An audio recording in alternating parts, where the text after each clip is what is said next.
Legendary warriors, the powers that created us now want us all extinguished. We must join forces, or else forever be their slaves. For today, in the name of freedom, we take the battle to them. Let's roll. We are now on air. Time for a total takeover. It's finally here. Welcome to a new episode. It's about to go down. True indeed, it's about to go down. We're yours truly, Dan Adams, a.k.a. the Soulful Conservative, the DA, and the Prosecutor. Thank you for tuning in. I apologize profusely for the delay in the broadcast this evening. Now, here's the deal, ladies and gentlemen. Here's the deal. This is real talk. Real talk. Now, I have my setup down here the way I want it. When I come down here, I give myself a good 10-15 minutes or so to make sure everything's tight, everything's right. So when I start the broadcast, I get right into it. All I gotta do is make sure that my levels are right and my clips are ready and all that good stuff. But tonight, ladies and gentlemen, seeing that I have a whole bunch of kids in my house and they're down here in my area, what I've told them, especially when kids come here, I tell them straight out of the gate, this area you don't touch. You don't go near it. You don't sneeze. you just don't. Okay? So once again, kids messing with my stuff. And that is the reason why the delay happened in tonight's broadcast. But, ladies and gentlemen, we are going to go a full hour. So I started at about 7:08-ish. So we're going to go to about 8:08. And if you're talking about the 808, the first beat machine ever made, then this is how we get down. So let me go ahead and reintroduce myself. My name is Dan Adams, a.k.a. the Soulful Conservative, the DA, and the Prosecutor. And this is the Dan Adams Show live on Spreaker and Facebook Live. Now, ladies and gentlemen, we got to get right into it. I have so many friggin' clips I need to play, and I want to try and get them all in. I know I'm not, but I'm going to give it the old college try. But let's start off with the news of the moment, and that is Anthony Scaramucci being let go, being pushed aside, tossed aside like a salad by the incoming, going ham on anyone, it seems, at this point, Chief of Staff General Kelly, and I'm going to go ahead and let Fox News go ahead and let you know exactly what went down. Yeah, this comes as a surprise to a lot of people because Anthony Scaramucci was only recently installed as the White House Communications Director at the behest of President Trump and over the protestations of both Steve Bannon and Reince Priebus. And we saw what happened last week as a result of the lingering friction between Anthony Scaramucci and Reince Priebus, with Priebus departing late on Thursday. Well, now Anthony Scaramucci is departing as the White House Communications Director. Outside sources have confirmed what we already knew through other sources, that John Kelly, who is the new incoming Chief of Staff, requested to kind of clear the decks. And Scaramucci, it looks like, is now going to go back to the Export-Import Bank, where he was working before. He was also in line to be the ambassador to the Organization for Economic Cooperation and Development in Paris. We don't know if that nomination will now go ahead, but we do know that he's going back to the Export-Import Bank. What we do not know, and this remains an open question, we hope to find out soon, is does this mean that Sean Spicer is going to stay? The whole hierarchy of the communications shop at the White House, Harris, was changing. Sean Spicer was going to be elevated to a position of a deputy chief of staff overseeing both the press secretary and the communications director. When Scaramucci came in a week ago Friday, for that meeting, he told the president that he did not want to report to Sean Spicer.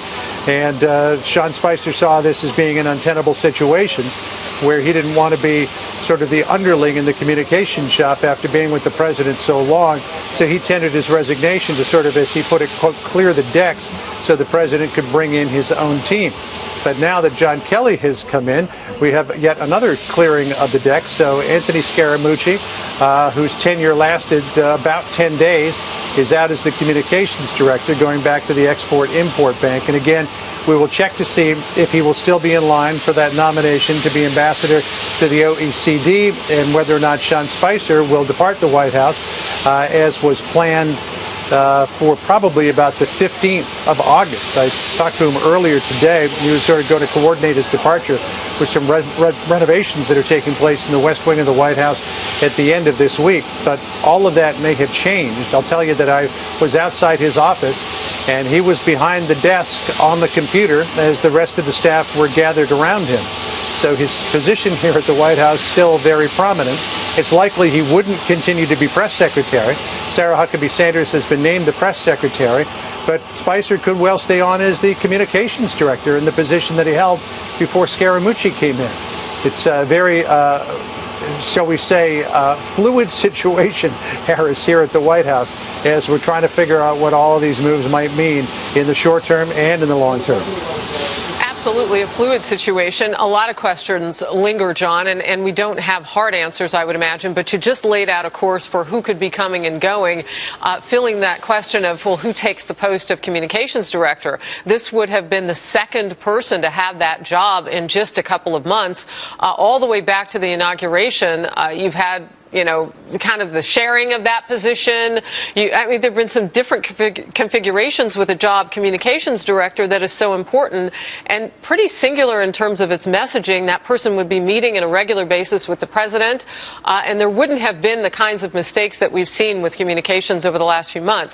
But, John, what are you hearing just in terms of the morale inside the White House since Anthony Scaramucci got in there? I mean, we've heard some conflicting reports about exactly what he meant when he said he was going to clear out the leakers. Is he firing them? Is he outing them on Twitter? Well, it kind of all depends on how much power you think the director of communications really has in the White House. The power base tends to run from the president to the vice president to the chief of staff to some of the senior staff to the legal counsel, and the communications director is typically somewhere down that pecking order. But certainly when Scaramucci came in, I mean, I likened him to one of those figures that you saw back in the 1920s and early 30s that wore a nice suit and carried a Tommy gun. Not someone to be trifled with, and someone who was going to sort of stake out his territory. So I don't know exactly how far he was going to go to rooting out leakers or firing staff. There was one person who was working in the lower press office, one of the deputies, who did resign after Scaramucci came in. But now all bets are off.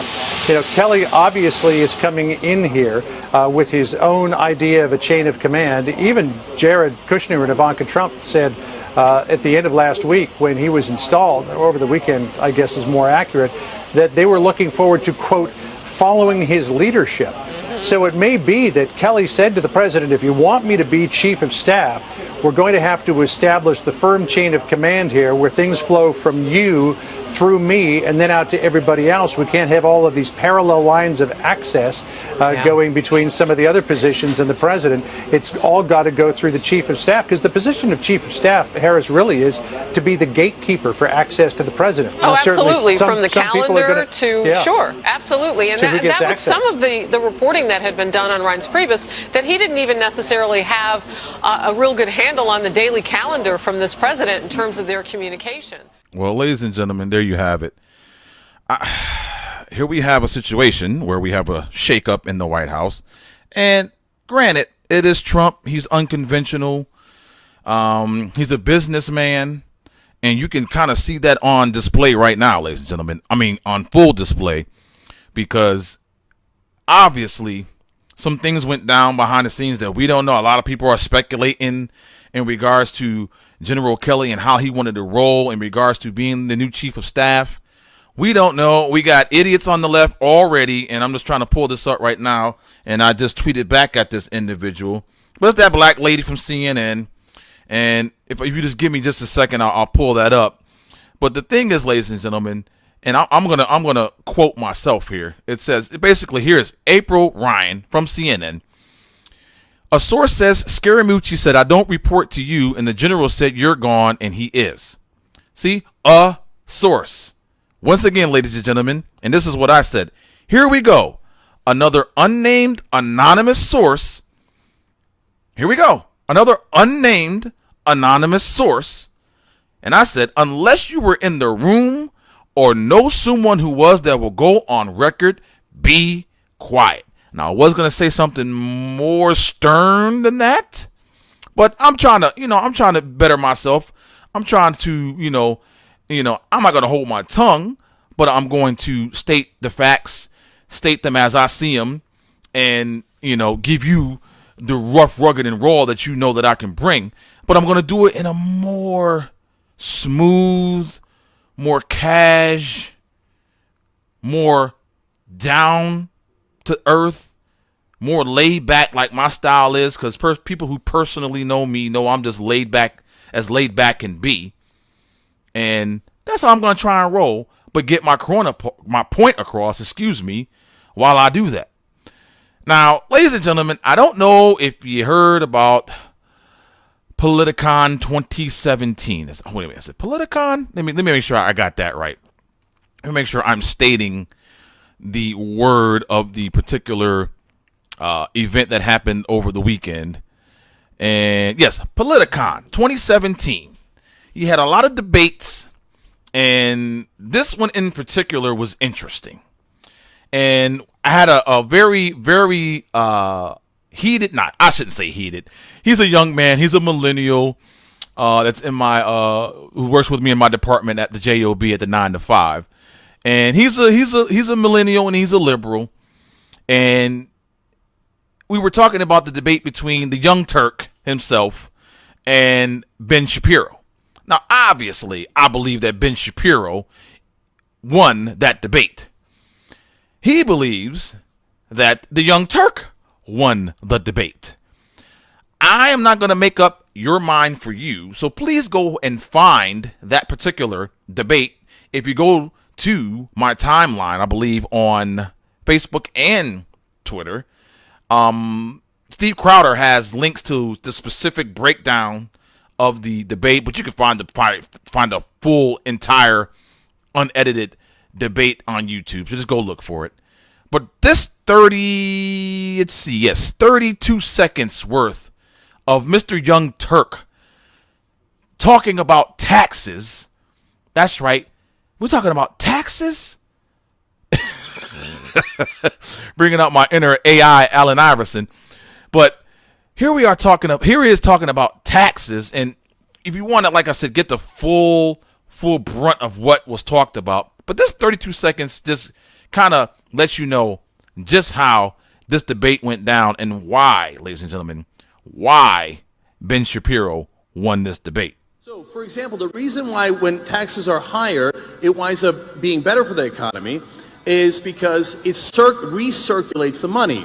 So if you give it to the rich, this is hilarious. If you're uneducated, please at least don't. There you go. Don't make it obvious. There you go, ladies and gentlemen. You don't go to a debate and do that. The most interesting conversation on taxes I've heard. If you don't know the concept of recirculation of money, then go look it up. Okay. Right there, ladies and gentlemen. You don't go to a debate in front of a raucous crowd, it seemed like, at times. Seemed to be individuals who knew their stuff just by when they clapped, when they didn't clap, when they responded, and when they didn't. You're going to basically call out their intelligence because you're talking about recirculation, a.k.a. redistribution, a.k.a. socialism, and they know exactly what you're talking about, Young Turk. Don't go there, dude. Don't go there. You don't challenge. You don't insult the audience that you're trying to win over. How idiotic is that? I'm not even a debater, wasn't on the debate team in any form or fashion, but I know for certain that you don't insult the audience in front of you. I guess he must have missed that class. I'm not going to say anything. But look behind me. Look, see over there? So like I said, with people who know and have seen my broadcast for the last few weeks, over there, point over there, if I can point right. is the area for my niece/daughter. And she cleaned it up. I'm very proud of her. She has her younger brother and stepsister here, and when they get down here, they can play. And I don't mind it as long as they don't break anything, and as long as they clean up after. But anywho, didn't mean to go off on a side tangent. Ben Shapiro, he challenged Young Turk right before that particular clip I played in regards to where Young Turk was talking about how back in the 50s when taxes were like freaking 90-something% or whatever, I don't know what the actual percentage was, how the economy was positively impacted. Dude, is it 1950? No, it is 2017 for those who say it that way. So you're going to try and juxtapose that time period to what we have now. And if you haven't listened to the full clip or question that was brought up in regards to Ben Shapiro, just basically asked, and we all know Ben Shapiro was not an economist. Young Turk is not an economist, but he was just asking Young Turk, hey, so if 90% isn't, something that, and of course the phone's ringing in the background here, so if you hear it, that's just the house phone. I'm not in the office where someone's going to pick it up. But he was saying, is 100% okay in your eyes? And Young Turk was like, no. So then Ben Shapiro asked, well, then what percentage would be acceptable in your eyes? And that's when he went into this whole recirculation BS and all that crap that had nothing to do with the topic at hand. Sorry, James, a.k.a. my co-worker at work. We will always agree to disagree on that debate and who won it and that particular topic. But this is how we get down, and this is how we roll here on the Dan Adams Show. And I apologize if you're hearing a person talking on my answering machine behind me. I need to go grab that phone after I play this next clip and turn the darn ringer off. But anywho, as I stated, we have a situation where, as I started the show with Anthony Scaramucci being let go and a lot of indications being thrown in our direction in regards to how it went down with Anthony Scaramucci and the new Chief of Staff, General Kelly. And if you want to talk about it, give me a call, 412-301-3666, 412-301-3666. I don't bite. Just go ahead and give me a call. We can converse. So if you want to talk about that, let's talk about it. If you're on the Spreaker comment section, please do. Let me know how you feel. Let me know how everything's going. So let's go ahead and do this. Let's go ahead and get into the next clip here. And this one is spectacular. I responded to Mr. Zakaria or how to pronounce his name, the Muslim commentator over at CNN. This is basically why Trump won. And he's going to explain why. A real sense of cultural alienation that older, white, non-college educated Americans have, the sense that their country is changing because of immigrants, because maybe blacks are rising up to a kind of central place in society, because of gays being accorded equal rights, because of, frankly, a lot of working women. Okay, wait. Hold the presses, stop. I responded to him in kind, and this is exactly what I said to him. I said, ladies and gentlemen, in the response, I said, once I find it, I didn't delete that tweet, did I? No, I didn't. I just got to scroll down and find it. Here we go. This is what I said. I said, Mr. Fareed Zakaria, or Zakaria, I don't know how you pronounce the last name. This is what I said. Let me fix this camera just a second here. A little bit. There we go. So, I said, Mr. Fareed Zakaria, you brought up blacks during this idiotic diatribe. I'm black, and I voted for Donald Trump. What does that make me? Seeing that you're calling out white people and things of that nature as bigots because they voted for Donald Trump. Well, I'm black, and I voted for Donald Trump. So as I look into the camera over here, what does that make me? Seriously, what does that make me? I want Mr. Fareed Zakaria to answer that question. It will never be answered. But if someone knows this man personally, send them to my Twitter feed and look under the tweets and replies and find that. It's a few things down. Pass it along to him. Say, hey, answer Mr. Dan Adams' question. It will never get answered. I know that. But one can hope. One can hopefully one day realize, let's think about that. Is it really because of bigots that Donald Trump won? Really?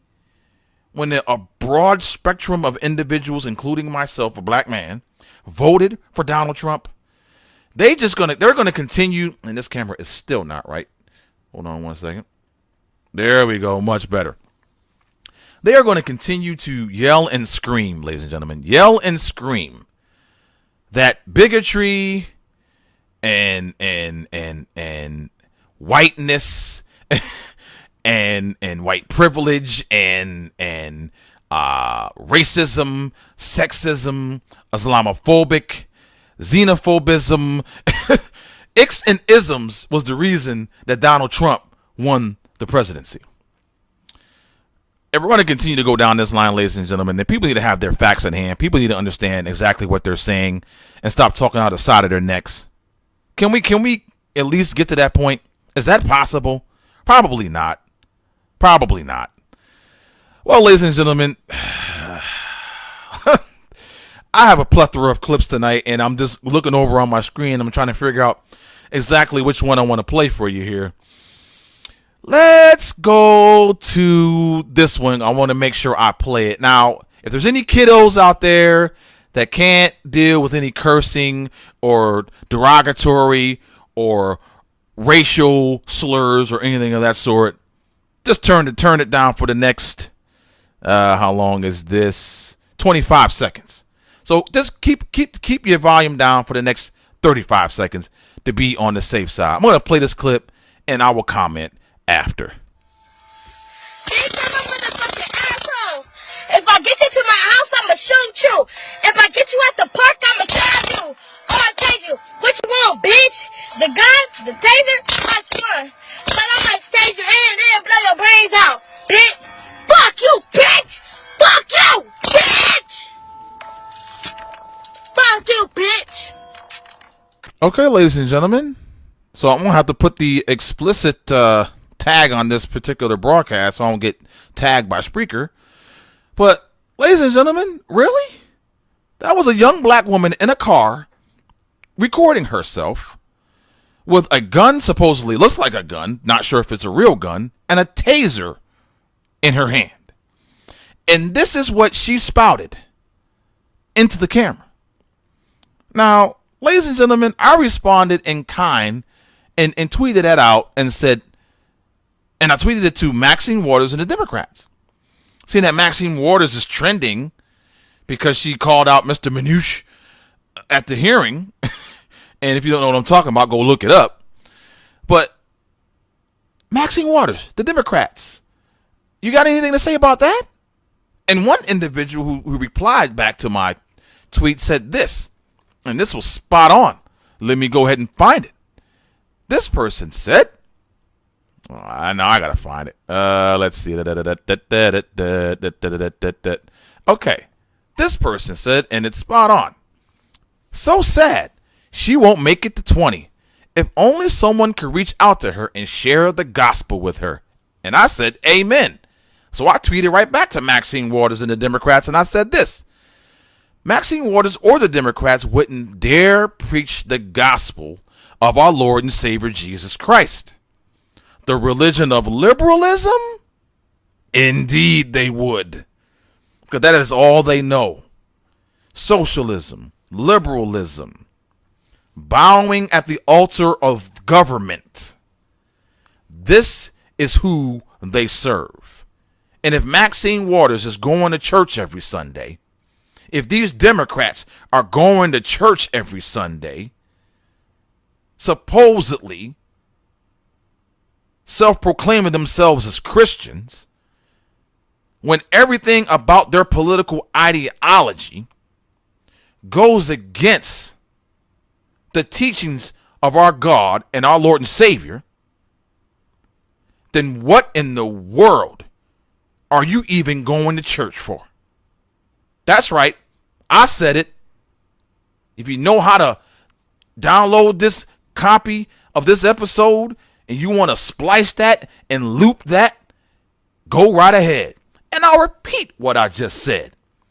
If Maxine Waters and the Democrats, who believe in their political ideology, goes to church on Sunday morning proclaiming themselves to be Christians, then they need to immediately get on their knees and repent, ask for God's forgiveness, and plead that our Lord and Savior Jesus Christ enters their hearts, souls, and minds to lead them away from the plantation ideology, lead them away from the liberal, socialist, Marxist ideology that they espouse on a daily basis. Don't mean to get on my pulpit, but my father was a preacher, and sometimes it comes through. Now, ladies and gentlemen, we go from a young girl, probably 13, 14, 25 seconds worth of this sheer and utter ignorance. Let's go to, let's see. Let me go ahead and delete these ones that I played so far so I don't repeat them, because sometimes, I might click on something and I don't want to play it again. Let's go to, I'm not going to juxtapose anything. Let's go ahead and amend and camp on and add to this liberal, socialist, Marxist ideology that the liberal, leftist, numbnut, moonbat, lamestream media espouses but deny at every turn. You write about when you go into your boss, and Benji, right? And he's concerned about the attention that your segment on abortion is getting on your Twitter. And he says, when I was challenging the woman's, she says, when I was challenging the woman's attorney, they said that I was right-wing, anti-abortion, woman hater. And when I was challenging Fluke, who is a male, they said I was a left-wing, liberal baby killer. Those were the more pleasant ones. Benji snorted. When you, then you must be doing something right, he said. Do you agree with that? Because you recently quit Twitter because of this craziness like this. But look, you know that feeling of, depending upon what segment you do, then social media can light up with calling you names and trying to put you into a box, and you're either a conservative maniac or you're a liberal left-wing nut. And I do think there's something to that then you must be doing something right if you... Okay, hold on. I need to stop that right there. Okay. You see where she's trying to go with this, ladies and gentlemen? You see how she's trying to slant it, turn it, spin it? And this is what they do in the liberal, leftist, numbnut, moonbat, lamestream media. They don't ever fess up, respond in kind in regards to taking accountability for the stuff that they put out there. And I had a discussion, once again, hate to bring up my millennial co-worker, but he does agree with me on this, that you have the liberal, leftist, lamestream media, a.k.a. the mainstream media, who for the most part, 99.9% of the time, are leftist, liberal, Democrat leaning. We all know this. Even Democrats that I know and liberal friends that I have know this. But they will never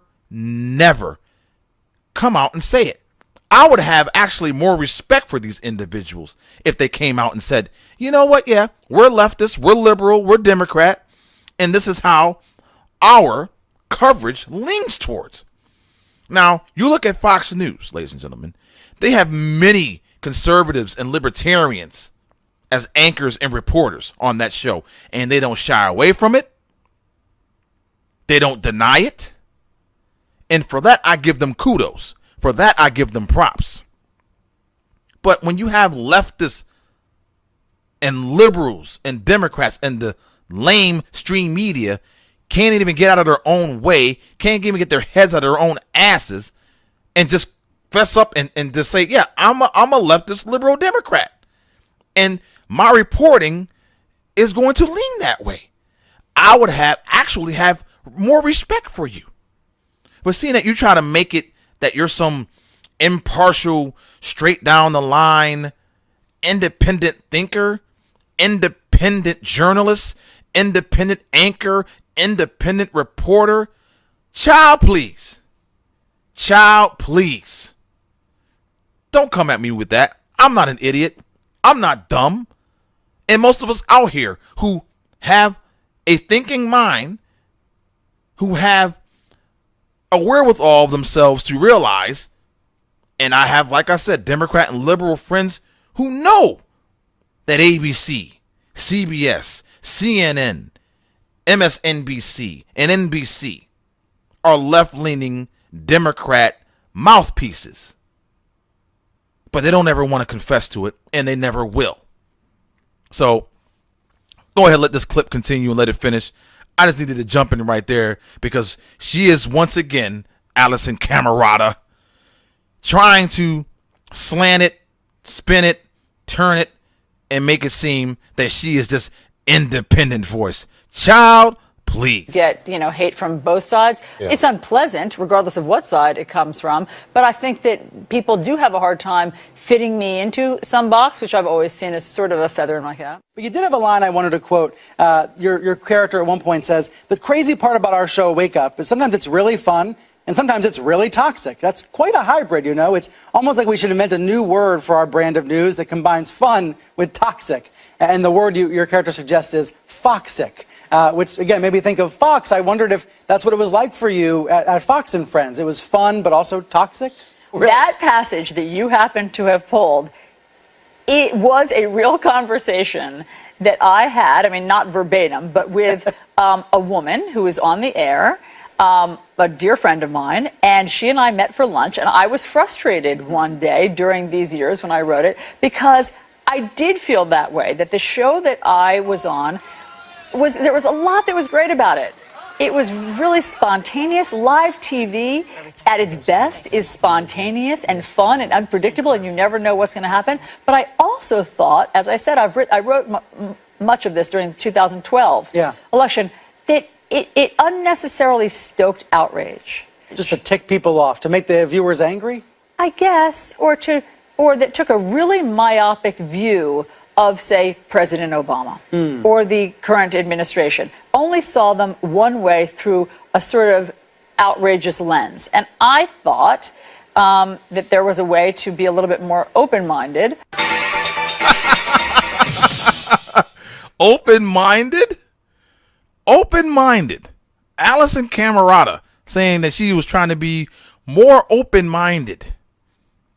Lord have... Okay. We all know who she is. We all know who CNN is, MSNBC, and the other three main alphabet networks.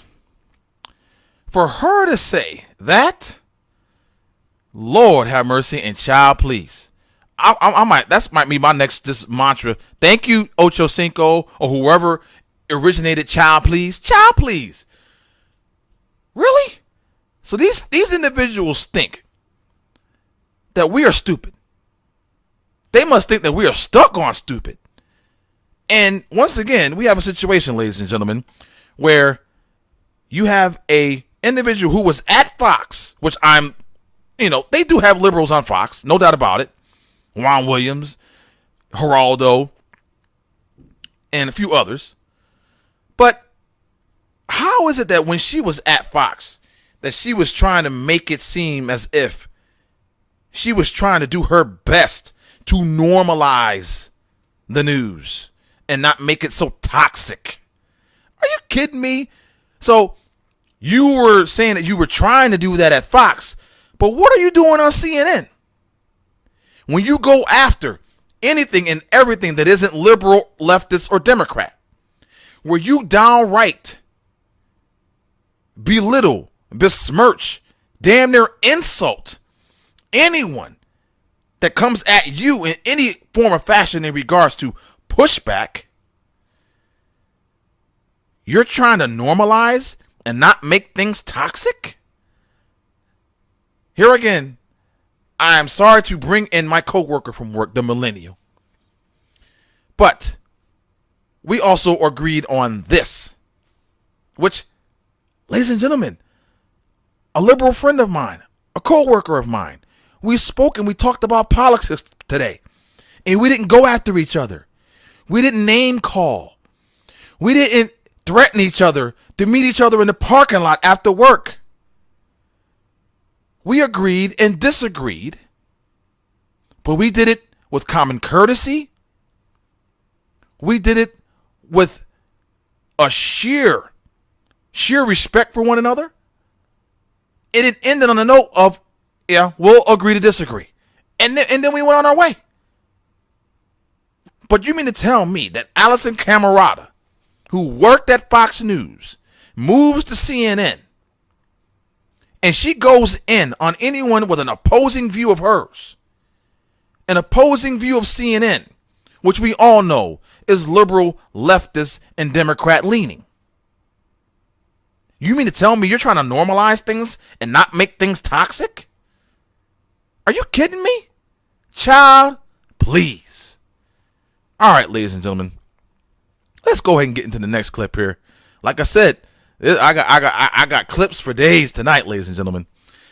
And as I'm looking at the time and how many clips I got, I'm not going to get through all of them. But I will get through as many as I can. Now, moral courage. You just think about that phrase, and think about the definition. If you don't know what it is, then look it up before I start playing this clip. I'm going to give you like a half a minute. But this clip right here, ladies and gentlemen, is from none other, and we're talking about moral courage here, none other than MSNBC's Brian Williams. I'm going to let this clip play, but he is talking about the moral courage of someone who did something last week that pissed us the F off. Steve, as we always say, the heroes of Watergate were, for the most part, Republicans. At least the surprise as it unspooled, and the surprise in the end. Are you looking for that same thing? Of course, coming off last night, Murkowski, Collins, and McCain in the well of the Senate. Are you looking for Republicans to change their behavior and comments? Wow. But with that, it was done. 7 years of talk about repeal and replace, done in one hand gesture. Our panel remains with us, and we'll go to Charlie Sykes. Charlie, much was made of that moment, a moment of moral courage, a man staring down his own mortality, yet again, not the first time in his life. But let's also talk about the courage of Murkowski of Alaska and Collins of Maine, because without those two women, there is no moment like that for John McCain.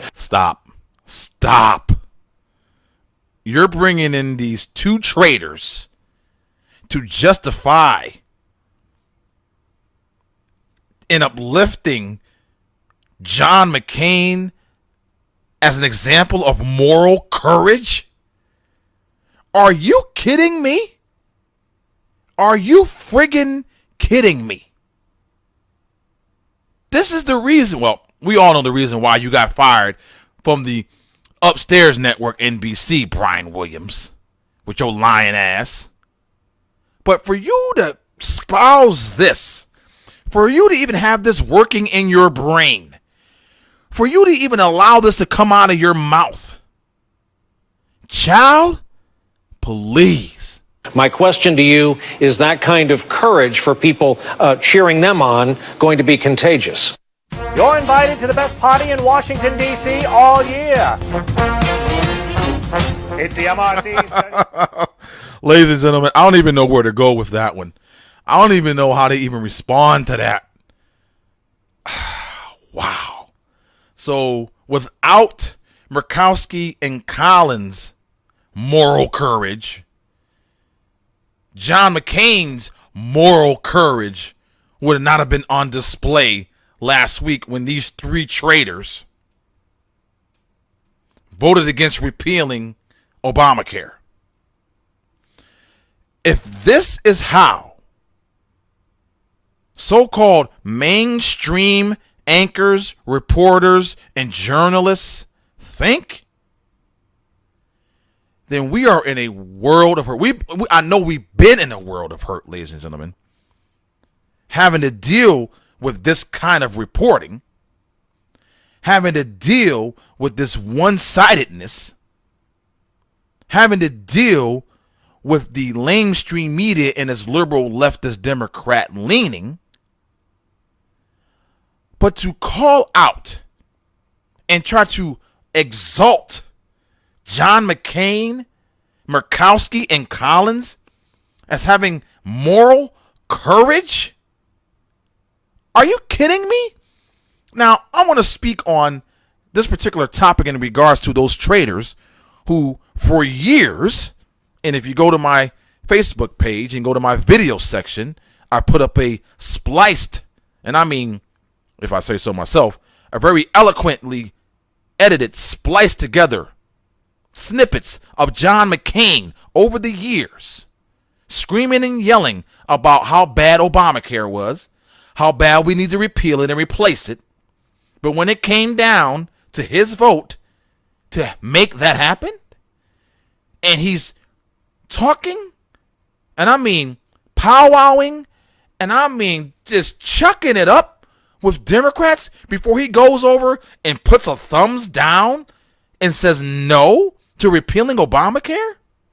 We're supposed to exalt him as someone with moral courage? Now, with a man that more than likely has his days numbered in regards to living on this earth,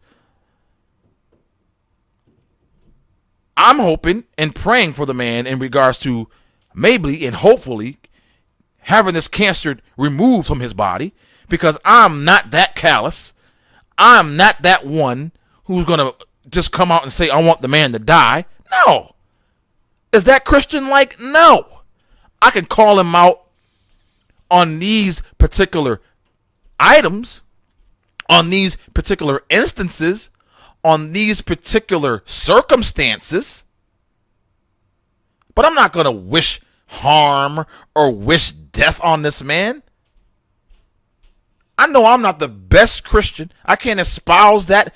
I would never espouse that and say that, because I have, just like anybody else walking this planet,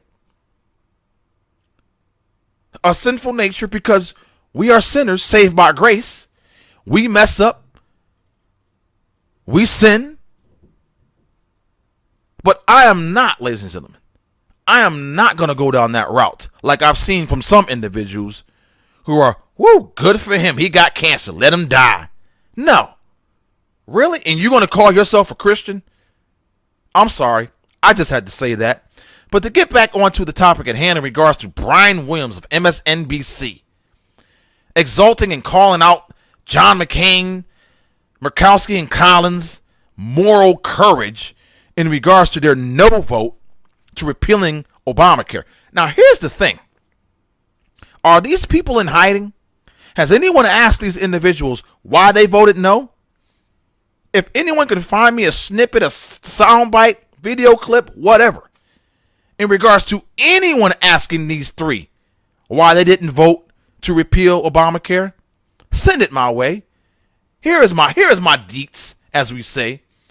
I'm at Dan Adams Show on Facebook, Twitter, Tumblr, Gab, and Instagram. My email address, danadams73@gmail.com. And the website, thepoliticalheat.com. All one word, thepoliticalheat.com. You want to give me a call? 412-301-3666. 412-301-3666. Don't be afraid. I don't bite. But to end this particular discussion in regards to MSNBC's Brian Williams exalting John McCain as having moral courage, Murkowski and Collins having moral courage, I'm just going to end it with this. Child, please. All right, ladies and gentlemen, let me look through my plethora of clips here and let me cue up what's going to come down the pike right now. Let's go ahead and talk about, let's see, the story that the mainstream media is currently not reporting, and I'm gonna have to go to MRC and find out the actual time in regards to coverage that they have put forth and tried to put it this way. They're not trying. They are actually black. What's the word I'm looking for? In regards to the coverage to this topic I'm about to talk about, the blackout coverage in regards to the mainstream media is on full display, and it's just downright disgusting. And this is something that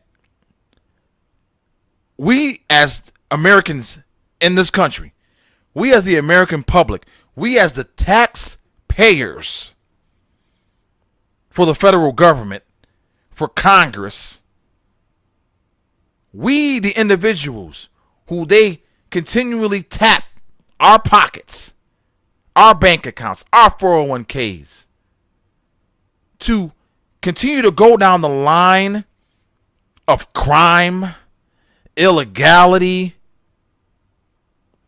Why aren't we making any, I guess, aspirations of this bum rushing? And I put it out there, I believe, yesterday. Just a small little social media post on every outlet there was that I could put it on. We need to have a rally at the steps of Congress, not the mall. There's going to be rallies coming up at the mall. No, at the steps of Congress. This is where the next big rally needs to be held. Is anything going to come about it? More than likely not. But at least we can get this frustration off of our chests. We can speak our minds. And maybe by the grace of God and Him intervening in these people's lives, that maybe some change would happen. But the story I'm talking about, and you know exactly what I'm talking about, Debbie Wasserman Schultz. Put up a story on my website, thepoliticalheat.com.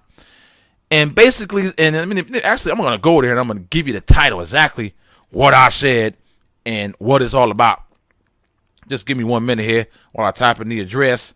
As I said, thepoliticalheat.com, all one word, and that's the website, thepoliticalheat.com. I typed it in wrong. Hold on a second, people.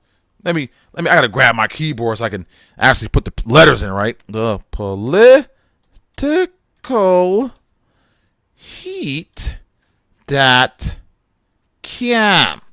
There we go. All right. So let me go to my blog archive. And as I stated, the topic of that particular post, and I'm clicking on it right now, Debbie Wasserman Schultz and her Middle Eastern IT cohorts. That's right, ladies and gentlemen, her cohorts. At the top of the article, I stated this. Fox News' Chris Wallace interviewed, I spelled that wrong. Let me go in there and edit that after this. Interviewed Nancy Pelosi on Sunday, July 30th, 2017. He didn't ask her one question about Debbie Wasserman Schultz and her Middle Eastern IT cohorts. He didn't ask her one question. Come on, man. Child, please. She is engulfed in a national security collusion, espionage, a multitude of crimes that have been committed from her, Debbie Wasserman Schultz, to this Pakistani IT group that she hired for the DNC. Now, ladies and gentlemen, over the past how many years? I can't remember exactly how many years. Maybe I can scroll down in this article and it'll possibly say it. But here we go. Since 2009, ladies and gentlemen, since 2009, I espoused this, I believe, on the last episode. Since 2009, this Pakistani family, now I'm thinking to myself, and I'll talk about it in just a second. This Pakistani family reeled in $4 million from us, the taxpayer, since 2009 for their IT work, and I'm putting air quotes up, IT work. Now, ladies and gentlemen, that is a lot of money for IT services from a small IT Pakistani family. Now, we all know about her head man getting arrested at the airport trying to flee to Pakistan.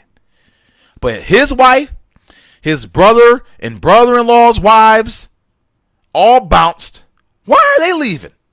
Why are they jetting back to Pakistan? Can someone explain that one to me? What do they have to hide? Why did they leave? Obviously, arrest warrants were coming down the pike for them, so they got the hell out of Dodge. But why did they, ladies and gentlemen? Why did they? I'm going to adjust my mic here for just a second. Just bear with me so I can get in the middle of the screen here. But ladies and gentlemen, why did they leave?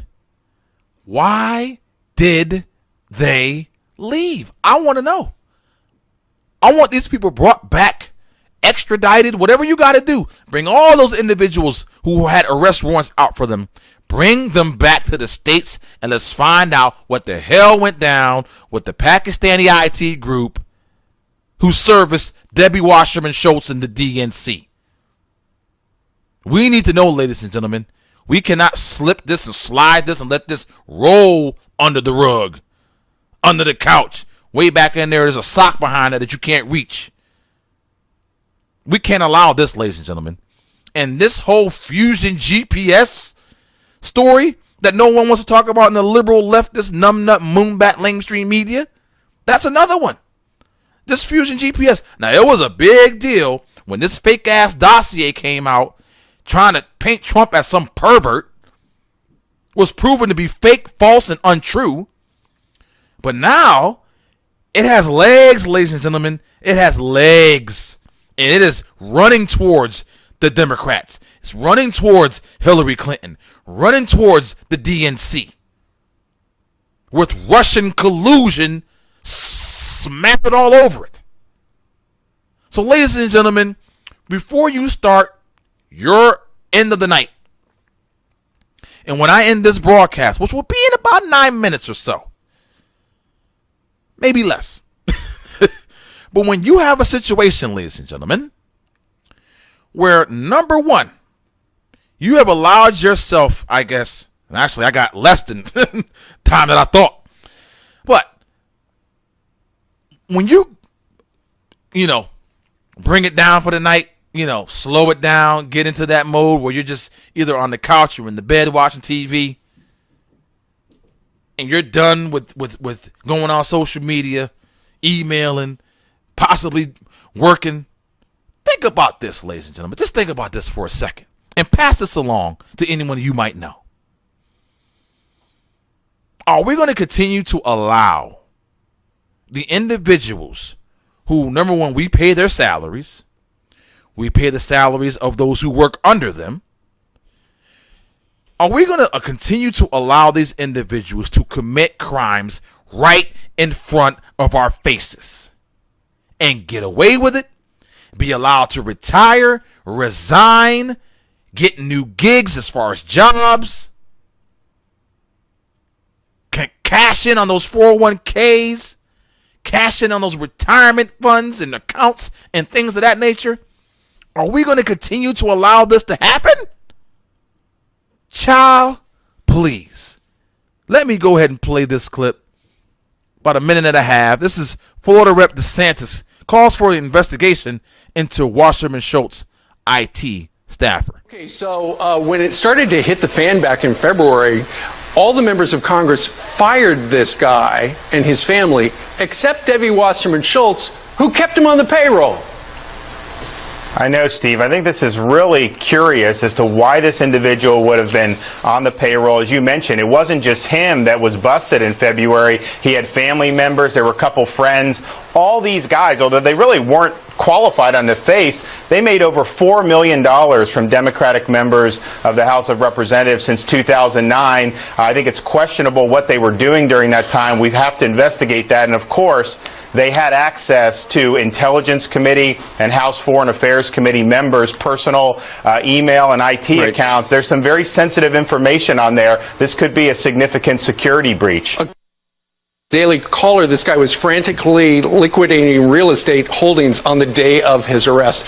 So it would be nice to hear more about what happened to him, and it would be nice for her to come out and go ahead and sit down in the chair in front of Congress so that she could do some explaining, as many others have in the last couple of months.